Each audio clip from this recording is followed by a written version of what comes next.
Welcome both of you all. Thank you. आज गाना launch हुआ है ये वाला and it's the most iconic song of Indian cinema. Yes. Tell me the experience about shooting the song. Can start with the brief you want. So we shot this song in Greece and it was a wonderful time there because the weather was really good. Evening में बहुत ठंड होती थी and जैसा कि आप देख सकते हैं हमारे costumes बड़े सुंदर थे, heavy थे, तो काफ़ी डिफ़िकल्ट था वो डांस स्टेप्स करना, बट बहुत मज़ा आया उसमें बिकॉज सब लोग एक साथ थे, पूरा क्रू एक साथ था। सर की फैमिली आई हुई थी, मारुति सर की, हमारे प्रोड्यूसर्स की, तो सब लोग एक साथ मतलब बैठ के खाते पीते थे, मस्ती करते थे और बहुत काम करते थे। तुम लोगों ने ये गाना पहले देखा था, मिथुन दा का गाना देखा था? ऑफ कोर्स जी, देखा है गाना। आई थिंक सबने डांस भी किया है इस गाने पे। हाँ। So it's an iconic song और वो हमारी फिल्म में it's being remade and a good remake. हाँ, beats and all were really nice. So I was so happy कि इतने अच्छे गाने को इतना अच्छा रीमेक मिला। पर अगर मैं बोलूँ मिथुन दा और प्रभास, अब कंपैरिजन कर पाओगे? कोई कंपैरिजन नहीं है, मुझे ऐसा लगता है। किसका किसके साथ? मतलब दोनों का दोनों के साथ कोई कंपैरिजन नहीं है क्योंकि सब अपने अपने आर्टिस्ट और सब ने अपने अपने एक क्षेत्र में अपना नाम कमाया है और बहुत बड़ा नाम कमाया है। तो मुझे ऐसा लगता है कि हर एक की हम उतनी इज्जत करते हैं जितना मतलब करनी चाहिए। हर कोई अपने एक लेवल पे पहुंचा है क्योंकि उन्होंने जो काम किया है। तो अगर मैं बोलूँ प्रभास को एज अ डांसर क्या रेटिंग कर दोगे आप दोनों जन? क्या रेटिंग करते तुम दो बताओ। ऑन 10? यस, 100। 100 on 10. तुम? 10 on 10। 10 on 10, okay, not bad. So tell me, कैसे ये फिल्म आई तुम्हारे पास? तो इस फिल्म के लिए जब मुझे कॉल आया कि they are looking for the lead, तो मैं एक दूसरी फिल्म की शूटिंग कर रही थी जिसमें I was not suppose to sign any other film. एक कॉन्ट्रैक्ट था। तो जब ये फिल्म आई, मैंने स्टोरी सुनी एंड आई वाज लाइक, उसके बाद में एक दो लुक टेस्ट भी किए and I was on board. I was very happy to be in the film, but मेरा ये टेंशन था कि मैं अभी उनसे परमिशन कैसे लूँ ये फिल्म करने के लिए। बट लकीली मैंने उनको कन्विंस कर दिया अच्छे से और दोनों भी साथ में कर लिया। Was it that Pawan Kalyan film? Yes, it was that film. Yeah. That's again I had come for that. Yes. तुम्हारा कैसे हुआ ये? How did this film fall in your lap? कैसे आ गया? तो बेसिकली मुझे SKN गारू जो हमारे PMF के हैं, उनका फ़ोन आया था मुझे एंड उन्होंने पहले बोला कि हम ऐसी ऐसी फिल्म कर रहे हैं और हम आपको प्रभास सर के ऑपोजिट कास्ट करना चाहते हैं। और मुझे तो लगा स्कैम कॉल है, मैंने तो बिल्कुल विश्वास नहीं किया। मुझे लगा कि हाँ ठीक है ऐसे मैं बात कर रही हूँ। उन्होंने बोला कि तुम जानती हो ना कौन है वो? मैंने कहा हाँ ऑफ कोर्स जानती हूँ, कौन नहीं जानता है उनको।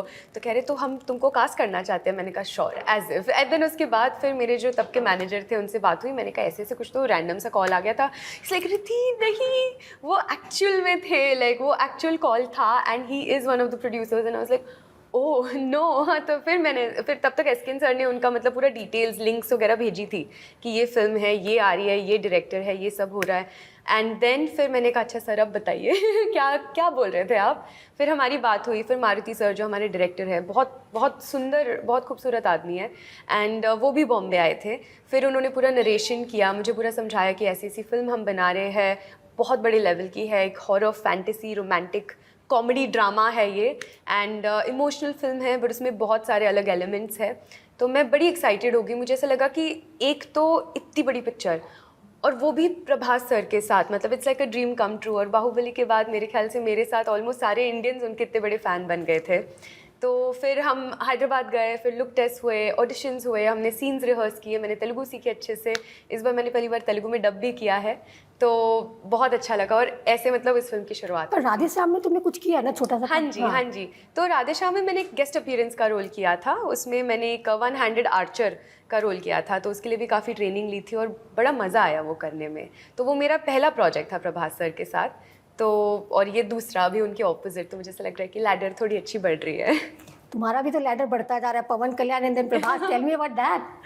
Thank you. आई मीन बहुत अच्छे इंसान हैं दोनों भी, टोटली डिज़र्व देयर स्टारडम और उनके फैंस भी बहुत ज़्यादा क्रेज़ी और बहुत अच्छे हैं। तो I am just very grateful ma'am, क्योंकि हमेशा से मुझे एक्ट्रेस बनना था। मेरा एक ही सपना था लाइफ में कि मैं हीरोइन बन जाऊँ, और वो सच हो गया, और वो भी ऐसे। तो I think last year was a very special year for me. फिर Telugu Pawan Kalyan and Prabhas, how do you describe these two people? How similar or different are they from each other? They are very different but they're very similar. I think similarity बोलूँगी कि they both have a very big heart. मतलब दोनों का दिल बहुत बड़ा है और दोनों का एक जो ऑरा, करिश्मा वो होता है ना, एक इनबॉर्न ऑरा और करिश्मा है, और I think they both are peoples people. Yeah, is it? You know, they do a lot for people. They always try to help people, and they're very nice to people around them. So ज़्यादा कौन बात करता है? पवन कल्याण ज़्यादा बात करते हैं, प्रभास तो बात ही नहीं करता है। तुम सबसे ज़्यादा बात करती हाँ, हो। दोनों से ज़्यादा मैं। I am just joking, actually मैं भी थोड़ा कम ही बात करती हूँ, बट आई थिंक ऐसा नहीं है। वो जो फिल्म थी वो एक पीरियड फिल्म थी, तो उधर वाइब बहुत अलग था। ये एक मतलब इस फिल्म में इतना कॉमेडी है, इतना बहुत सारी चीज़ है, तो आई थिंक बातचीत तो ज़्यादा आई फील इस फिल्म पे हुई है। या But how do you describe पवन कल्याण? किसका फिल्म बना? डिस्क्राइब पवन कल्याण एज पावर स्टार। देखो, पवन कल्याण सर का नाम बोलते ही पावरफुल हुआ है कुछ, वो तो होना ही है, बट सीरियसली नहीं, but I describe him as powerful. He is a peoples person, he is the most courageous person I have ever met, और मेरा मतलब सपना है कि उनके जैसा करेज और बोल्डनेस मेरे He speaks his mind, actually. He speaks his mind, and he is very intelligent, very very intelligent. Very sorted guy. जी। प्रभास के घर के खाने की तारीफ होती है, लाते थे कि सेट पे कि नहीं? हर सेट पे तो मैंने सुना वो किसी घर से खाना आता था। हाँ, आता है, और सबको मिलता है सेट पे। यू नो, जो भी सेट पे काम करते हैं, एवरीबडी, सो जब भी खाना आता है, everybody it's from Prabhas kitchen. First day with Prabhas, what is that ice breaking moment for you all? Both of you all, अलग जो जैसे पहले बात करना चाहे।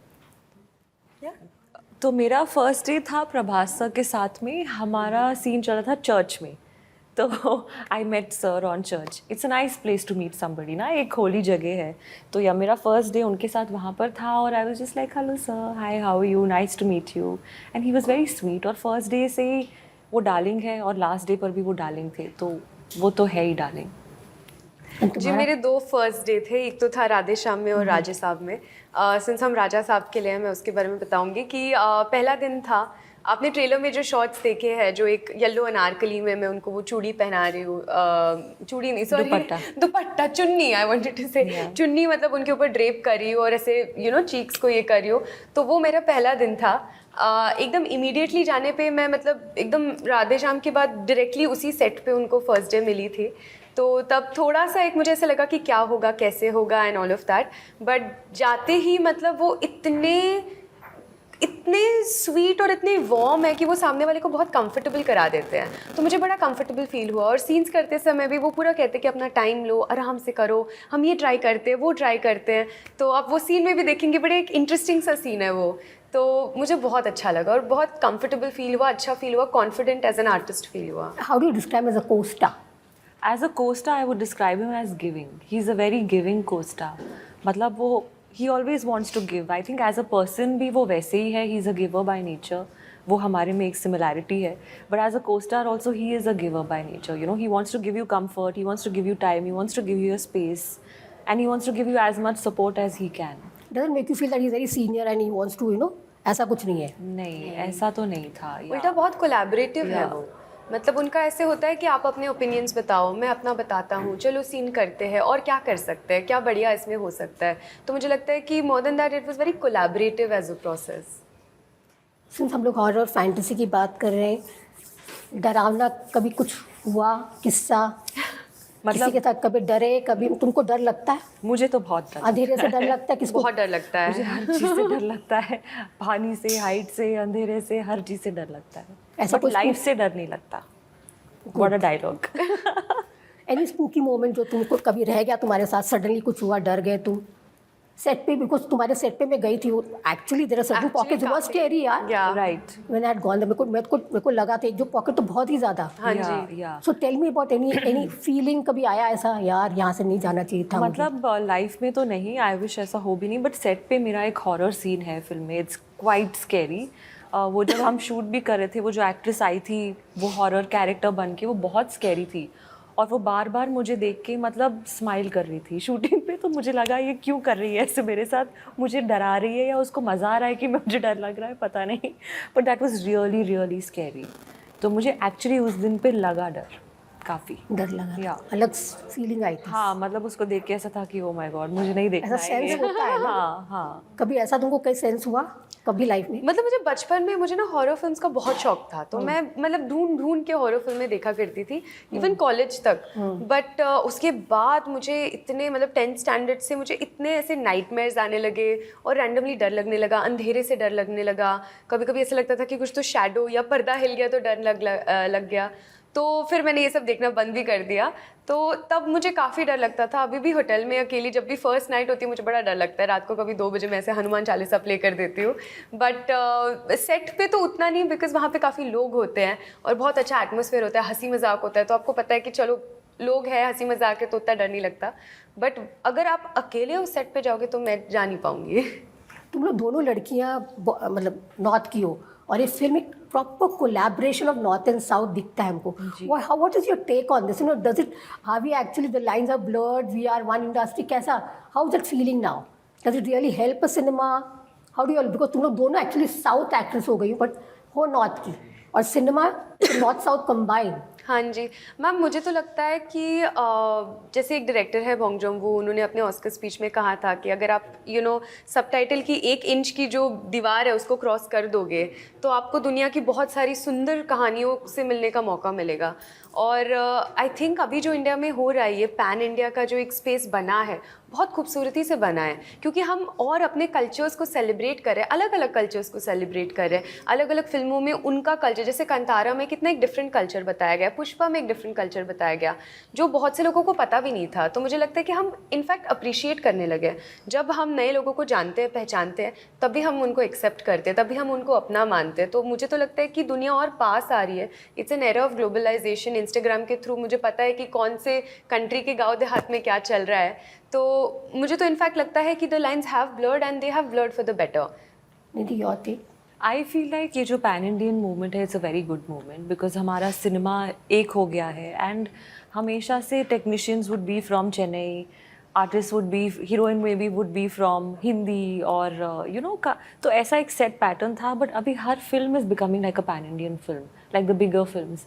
सो I am honestly very happy about this, क्योंकि अब जैसे जो डबिंग करना था तो मुझे हिंदी में भी करने को मिला dubbing, which is my language, which is very easy for me to do, तो I think Pan Indian is a great thing. It's the way forward, and I'm super happy that it started with Bahubali more, and it's just continuing. वाह, तुम हिंदी से गई हो south से हिंदी, अब कब आओगी? फुल ऑन हिंदी फिल्म कब होगा? Actually मैंने इस साल पे 2 हिंदी फिल्म साइन की है, तो I'm going to start shooting that at some point. और जी, तो हिंदी भी अब फिर से मेरी लाइफ में आ जाएगा, निधि की लाइफ में हिंदी। जाते जाते one last question on Sanjay Dutt. जी मैम। टेल मी बस वर्किंग विद संजय दत्त। तो संजय दत्त जी का फर्स्ट डे जो था हमारी फिल्म में, that was with me, and he was just getting into his character, he was getting into his look, and he was just thinking ठीक है, this is looking nice and all of that. He is very cool. I think lot of people have huge crushes on him, तो I think it was great working with him. He is a very good actor also, और उनका जो screen presence है, it's added so much to our film, so grateful. Tell me. So ma'am, unfortunately मेरा जो graph है वो उनके किरदार से क्रॉस नहीं करता है at the given set and time. But मैंने जितना उनके बारे में सुना है, वो मतलब बहुत ही अच्छे इंसान है, बहुत ही कूल चिल किस्म के इंसान है, बहुत अच्छा काम करते हैं। उनका काम तो हम सभी ने देखा है, बहुत अप्रिशिएट भी किया है, आज तक करते आ रहे हैं। तो आई जस्ट विश कि नेक्स्ट टाइम मुझे चांस मिले उनके साथ अच्छा काम करने का। One last question, do your characters intersect at any given As in, point? do we meet? We do meet in the film. Okay. And one more, can I? Riddhi, if I ask you, Prabhas या Sanjay Dutt, you're a photographer, I'm told. You take pictures? Are you a photographer also? No, ma'am, I'm a painter. अच्छा, you're a painter. तो किसका तुम painting बनाना चाहोगी? दोनों का दोनों को एक ही फ्रेम में डाल के मैं उनकी पेंटिंग बनानी चाहूँगी, because also Sanjay Dutt sir is sort of like playing his grandfather role in the film. तो मैं तो चाहूँगी मस्त एक फैमिली पोर्ट्रेट बना दो सबका। फैन मोमेंट दोनों का एक एक। Fan moment being on the sets with Prabhas sir every Yours? Day. Yeah, of course, working with our darling, वो मेरा fan moment. Thank you so much for your time. Thank you so much.